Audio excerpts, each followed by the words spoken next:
На 5 дена пред закажаната седница на АФЕТ, премиерот Мицкоски очекува поддршка за извештајот за напредокот на Македонија, но вели дека продолжуваат жестоките притисоци од бугарските европратеници тој да не биде изгласан.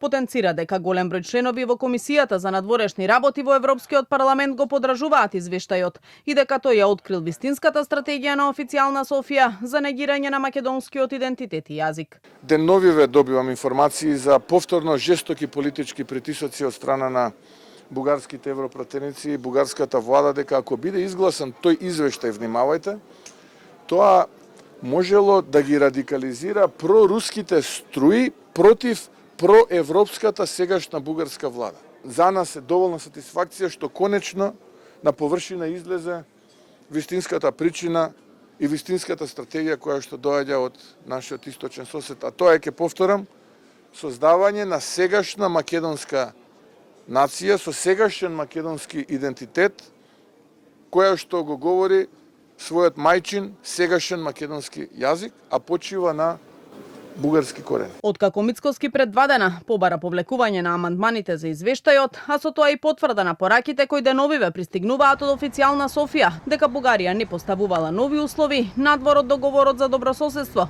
Бугарскиот европратеник Кристијан Вигенин, кој доаѓа од Бугарската социјалистичка партија, порачува дека тие немало да го сторат тоа. Во изјава за БТА вели дека сите 17 бугарски европратеници ќе настапат едногласно во Европскиот парламент. Няма да ги изтеглим.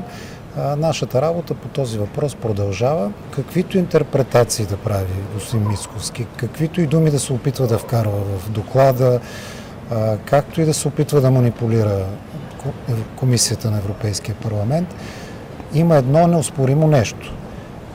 Неговата страна е поела ангажимент. Този ангажимент не е към България, а към Европейския съюз.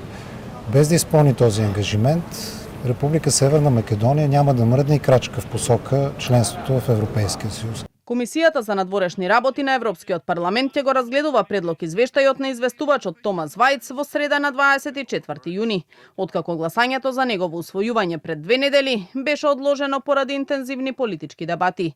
Седницата во АФЕТ се поклопува и со НАТО самитот во Хаг, за каде првиот човек на Европскиот совет Антонио Кошта иницираше средба Скопје-Софија, но досега нема одговор од бугарска страна дали ќе присуствуваат на средбата. Иако првично се најавуваше Радев, во Хаг ќе отпатува премиерот на Бугарија Желјасков.